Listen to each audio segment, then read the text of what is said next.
Hello everyone, welcome to another video. And in this video, we are going to continue with chapter number 18. The name of the chapter is the stories that we tell ourselves. And we are basically going to continue with why do we tell ourselves the stories that we do. Everyone has an incomplete view of the world.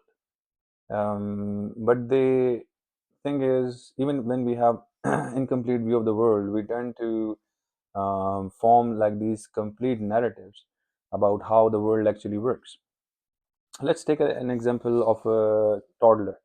A toddler doesn't understand a lot of things happening around him.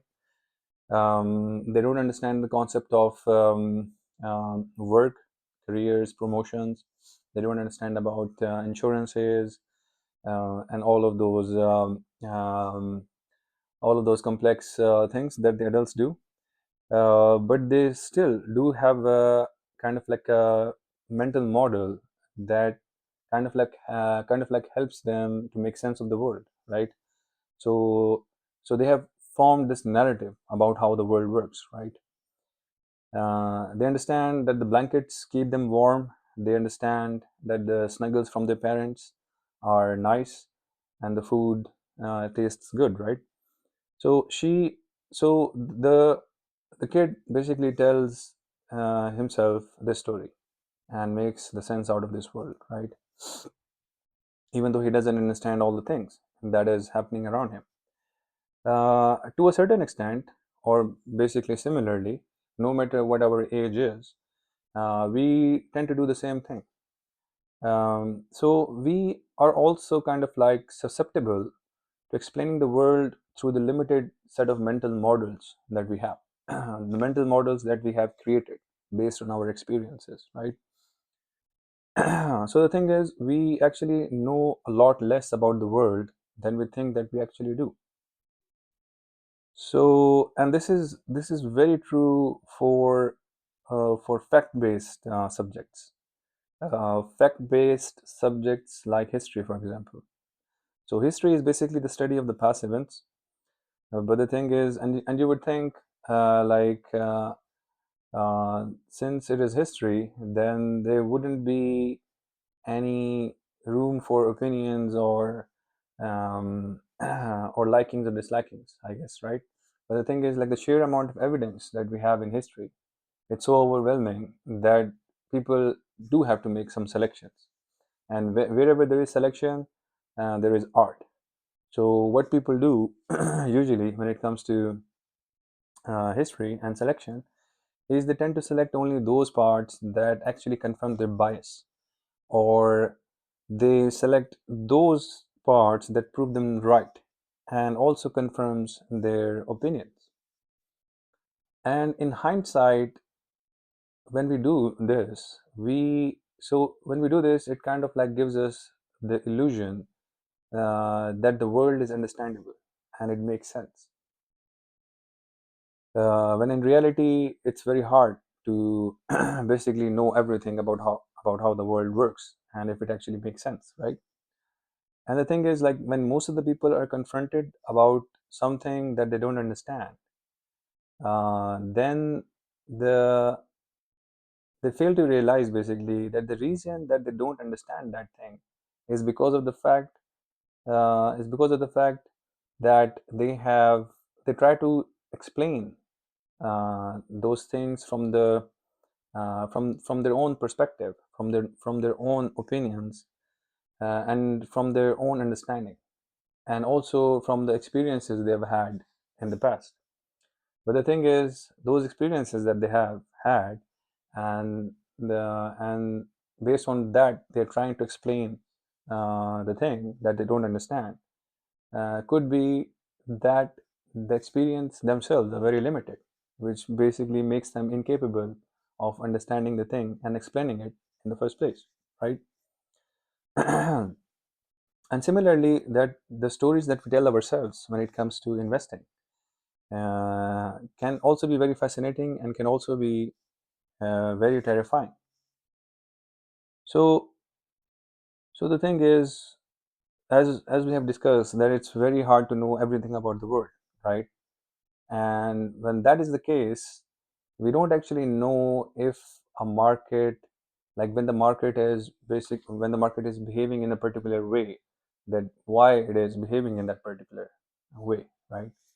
And when we try to explain that based on our own mental models, then it's very easy for us to become very overconfident. In the fact, it becomes very easy for us to become overconfident to actually predict what it is going to do next, actually.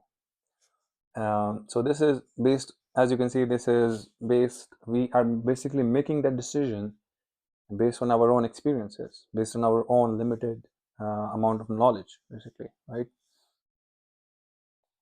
So the thing is, we actually have to realize, uh, we have to realize that there is so many things that we don't know about. And when we don't know about those things, then most of the things are also not in our control as well. Let's take a look at the market forecasts, for example. I mean, everybody wants to know about the market forecast, but in most of the cases, as we know, they are not very predictable. They are not very accurate.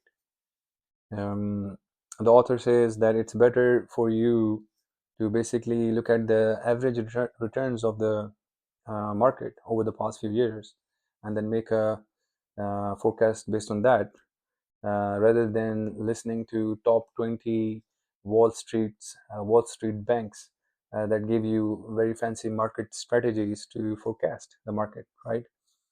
And that is the fact. I mean, that is proven. Like, average is gonna be better than those fancy market strategies.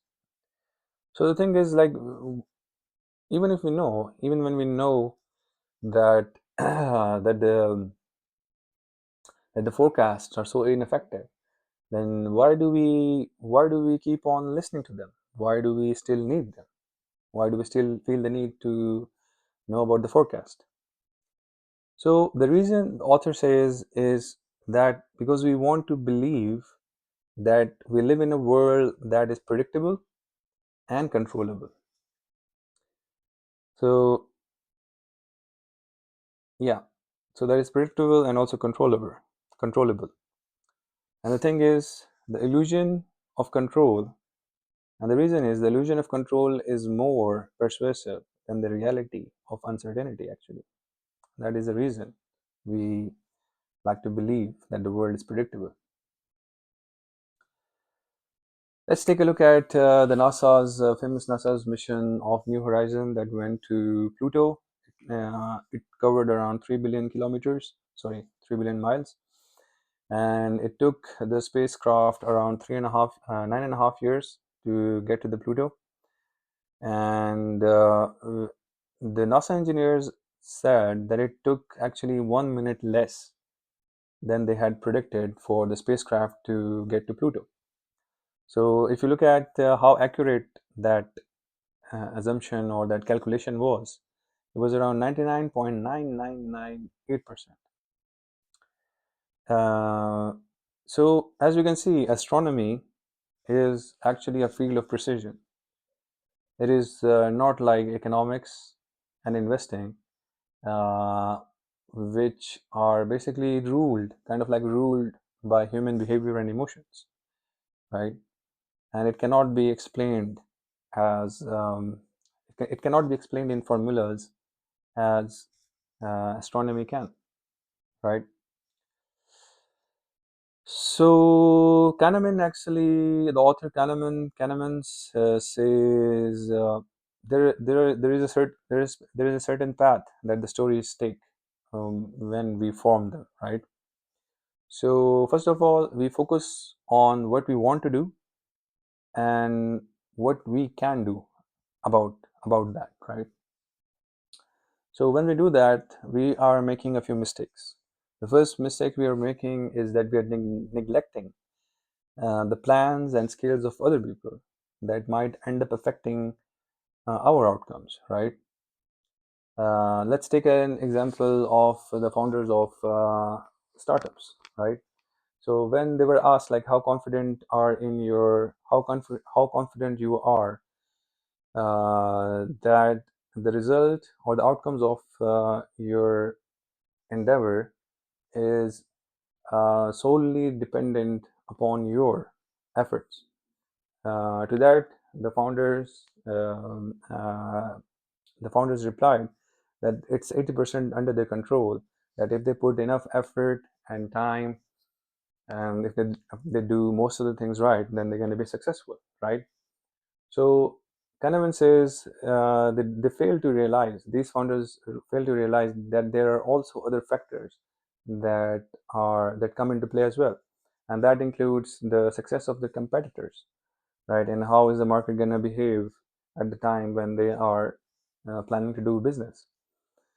So what is basically happening is we are focusing on the skills, and we are basically neglecting the part of luck, which plays also a big part.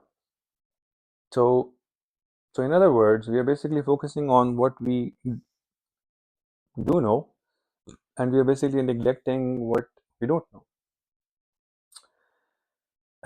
And to end this chapter, so the summary of all of it, chapter 18 is it's part of the human nature that we don't want to wander around blind and confused. And that is the very reason that we want to believe that the world that we live in makes sense and it's controllable. And that is the very reason that we tell ourselves stories to fill in the gaps and to fill in the gaps and stay away um, from the uncertainties, basically. So hopefully you learned something in this video. I think there are 2 more chapters remaining. I will try to sum them up in the next week, and that would be the end of this book. See you next time. Bye bye.